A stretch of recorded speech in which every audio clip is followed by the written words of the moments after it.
the title is A True Account and the rest of it is the subtitle, because otherwise we would basically break the, like, metric systems on Amazon or whatever. The reason that book has such a long, funny title is because it's set in 1726, which is the height of the golden age of piracy, and it is also the longness of that title is, a gesture to these very long, wordy titles of novels from that time period, because in the 1720s, it was the very beginning of the novel form, and if you go back and look at a lot of early novels, they'll usually have, like, a short title, then there'll be kind of a long subtitle, being an account of the this and the that, and so on and so forth, and the reason for that is because as you read the story, it opens with Hannah. Hannah is a girl of all work in Boston. So here we're back to Johnny Tremaine. She's a girl of all work in 18th century Boston, and she gets caught up in some intrigue, and she ends up having to run for her life. And as you start by reading the novel, it feels it's first person. It's action and it's involving, and you're sort of carrying along with it.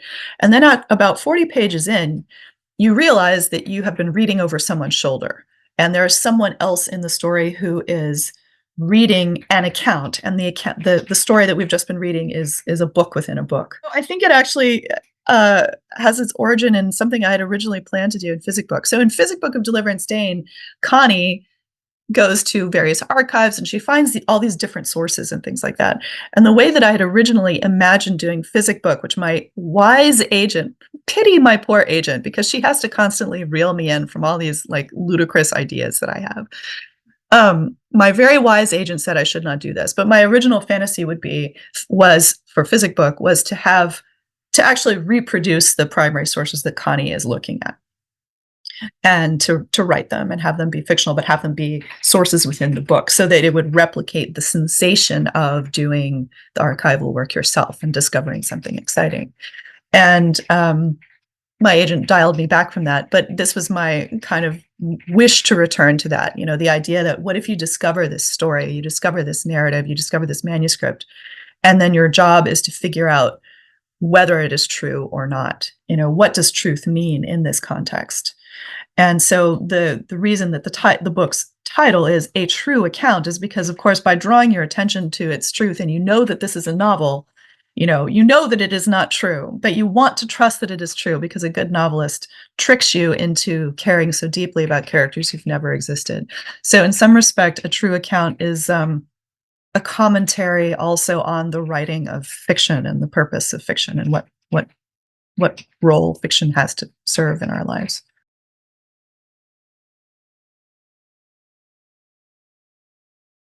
It was sort of through publishing networks is kind of how that came about, and it was because the project was brought to me as they were a little cagey about who it was at first, which makes sense to me.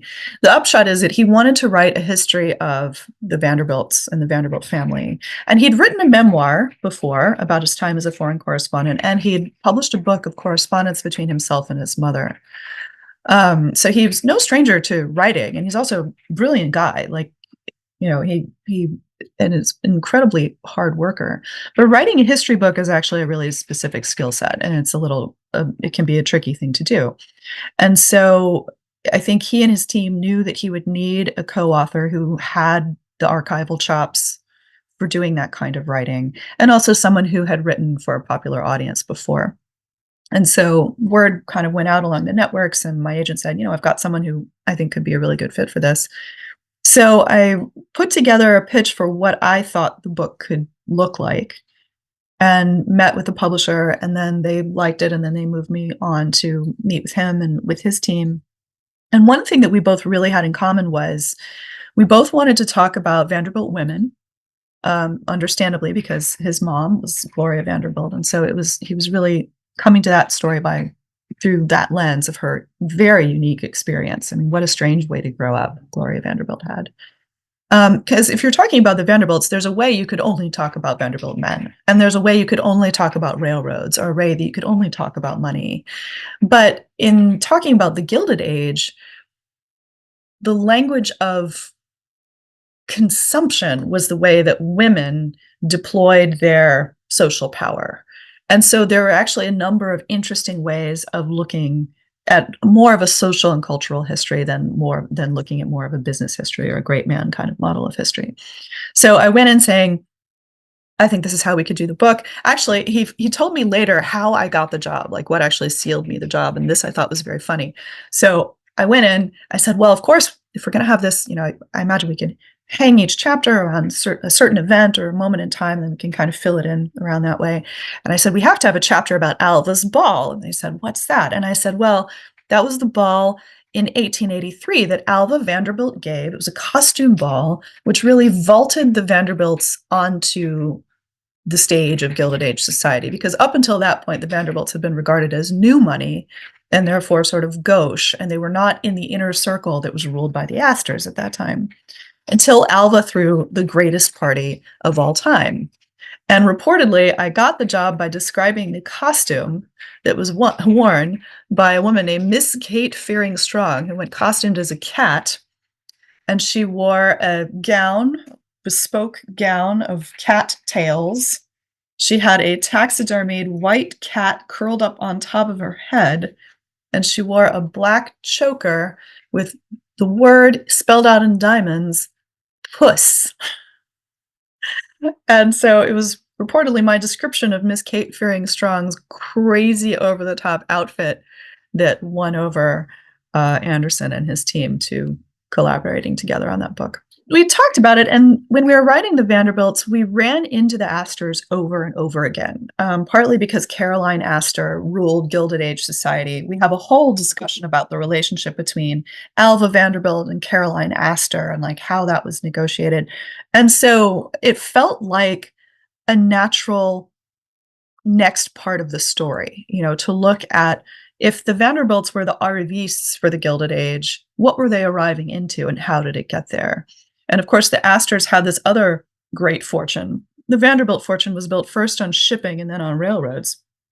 The Astor fortune was built first on fur and then on real estate. And so in an interesting way, the Vanderbilts controlled people coming into New York City, and the Astors controlled where people lived in New York City. So it's very much kind of a symbiotic sort of relationship there.